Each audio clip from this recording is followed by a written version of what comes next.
action camera or smartphone underwater? Today we're testing both, so you can decide which to take on your next scuba diving adventure. Let's go.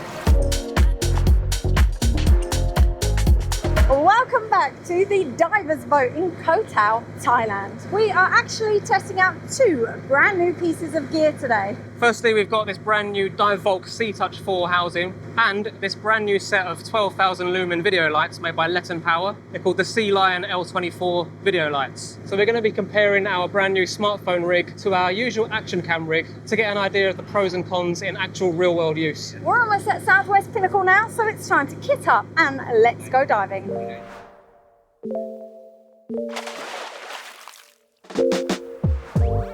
Over the past decade, we've dived with all sorts of cameras, from tiny action cams all the way up to large DSLR and mirrorless rigs. But this is our first time ever diving with a smartphone. So let's see if today's test can tempt us to make the switch from the action camera to a smartphone setup.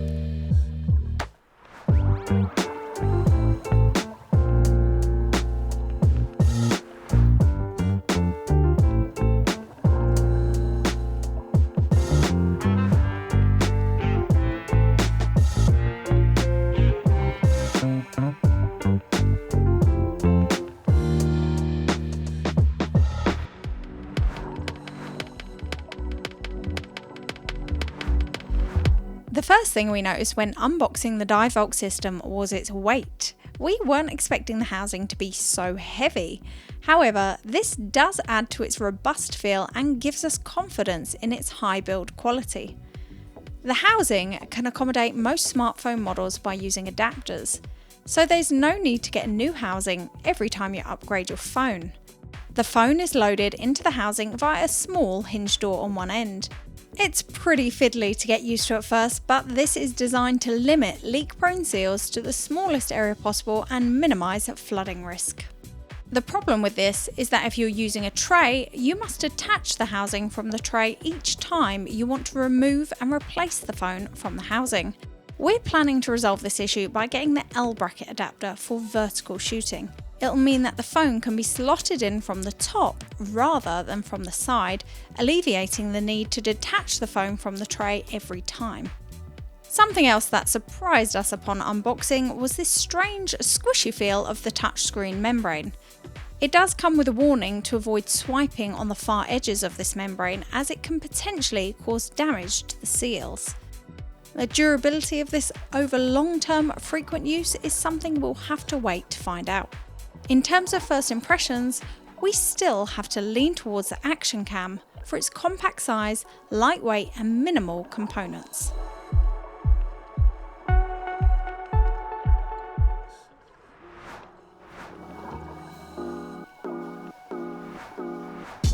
The next important thing to note is that you'll need to adjust some settings on your phone before you can use it inside the housing.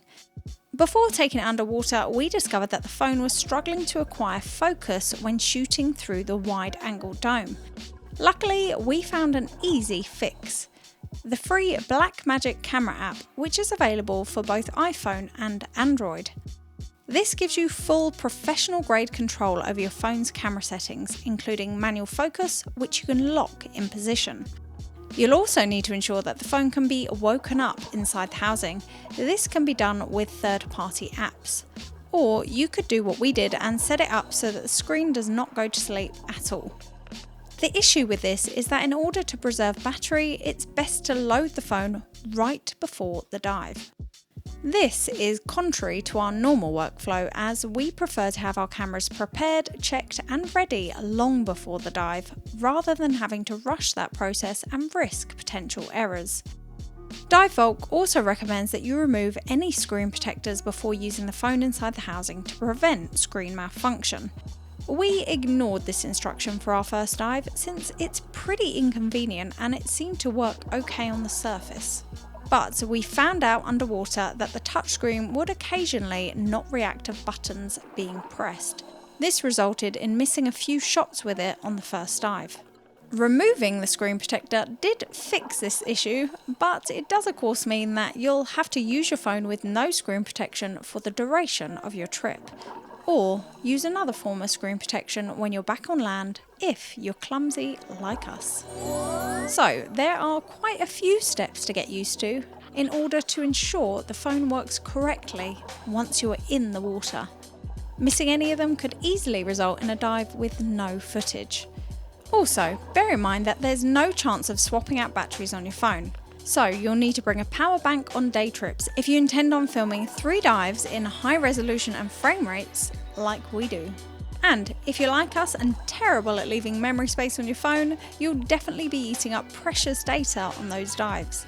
So for setup, we're sticking with the action cam for its simple, idiot-proof design and workflow.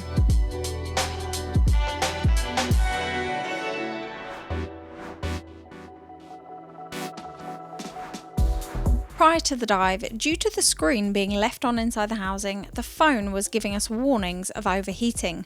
Once in the water, this would cool down, and with the phone rig properly set up, we had a lot of fun diving with it. Once we'd removed the screen protector, the touchscreen worked responsively with no issues, allowing you to control everything within the phone just as you would on land. Using the Blackmagic Camera app, you get full control over all camera settings, giving you various lenses to play with and more creative flexibility than an action cam. The native large screen of the smartphone is also a great perk that gives you more control over your framing and aids with checking your shots are in focus. Something unexpected was that we found ourselves filming vertically quite a lot with the phone, which is something we tend to avoid with the action cam as it can warp the images, but the phone maintains a natural look when filming vertically.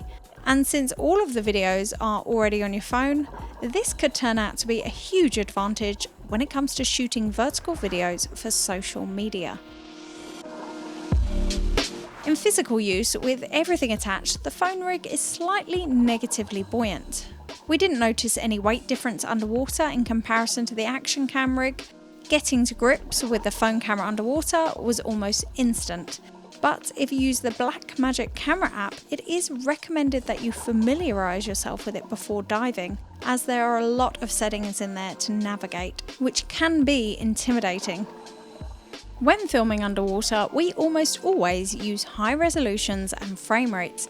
The action camera never struggles with this. However, we did find that using the phone extensively in these modes resulted in some overheating and fogging issues. It could be down to the model of phone we're using, but it's definitely something to be aware of and can result in frustrating scenarios underwater.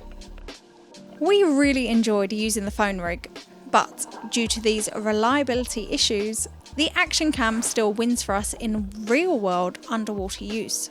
But the main elephant in the room must be the fact that you are risking your phone, an expensive device which contains all of your personal information, media and contacts, as opposed to a cheap and easily replaceable action camera.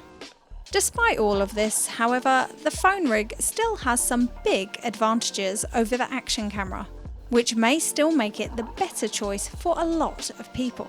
It's why the Divevolk will be coming with us on every trip from now on, and we'll explain this in our final verdict shortly.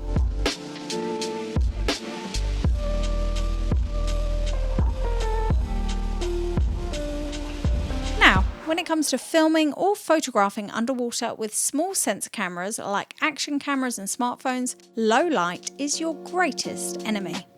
This is why we highly recommend adding an artificial light source to your setup. So let's talk about these new video lights we received from LetonPower and see how they stack up. As with the Divevolk kit, we were highly impressed by the build quality of these lights as soon as we unboxed them. The screw caps, seals and the O-rings feel extremely smooth and well engineered, plus they feature double O-rings for extra peace of mind underwater. Charging wise, each torch has a set of replaceable batteries that can be removed and charged as a pack via USB-C. As for size and weight, they are slightly bulkier than the Scuba lights but weigh about the same, which we were surprised by since they claim to output more than double the power.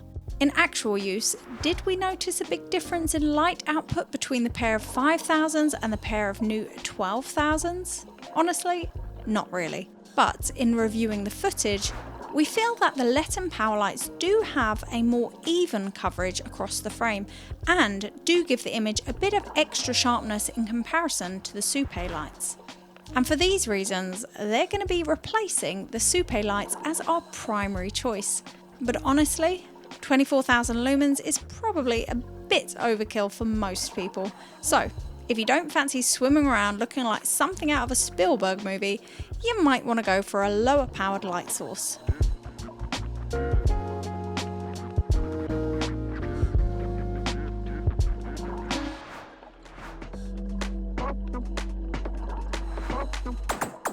So, we've talked about the practical differences between the action camera and the smartphone when it comes to durability and simplicity. And if we base our verdict on those limitations alone, it is difficult to choose a smartphone over our existing action cam setup.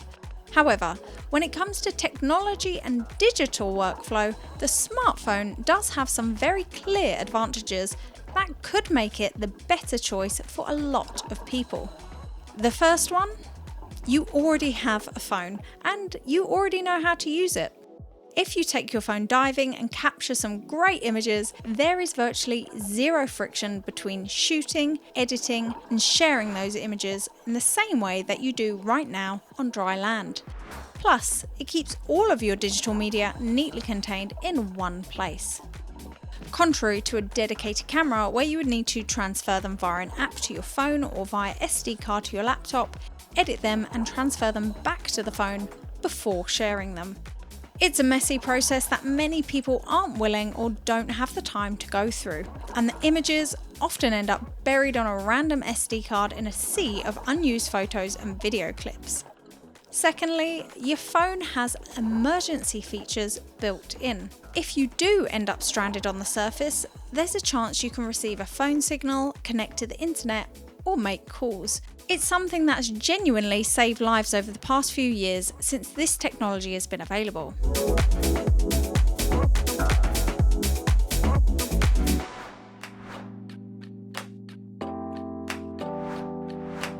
So, which should you choose? Well, we think the phone is the best way to go for those that want maximum convenience, without needing to add extra devices and processes to their workflow. If your phone is your primary camera for everything and you have no desire to carry or juggle extra pieces of equipment, then the Divevolk route is for you. But choose the action cam if you want maximum durability and simplicity and you don't want to risk taking your phone underwater with the chance of flooding it. Our personal choice? The phone will not be replacing our action cam as the primary underwater camera. We just found the phone too fiddly and unreliable to rely upon as the main camera. But it will be added alongside it to capture a different style of footage and improve our social media workflow. Importantly, those added safety features built into the phone are definitely not something to be ignored, which is why it'll be joining us on all of our future dive trips. At this point, we want to give a special shout out to the divers boat Coatao for an awesome few days of diving that's allowed us to test out this gear on their spacious boat. Their 3S trip is by far our top recommendation for certified divers who want to experience Coatao's best diving. Check them out in the links below. If either of these products sound like your next little addition to your underwater photography setup, you can get 15% off LetonPower across the site. So anything you fancy, if you don't want the big lights to start with, check them out. We also got the floats from them and some really nice clamps. We've also got a nice little discount on Divevolk. We're going to put both of them in the description below, so go and check them out. If you found this video useful and you liked it, please give it a thumbs up, hype it if you can, and if you haven't subscribed yet, please subscribe for more ocean adventures, and we'll see you underwater.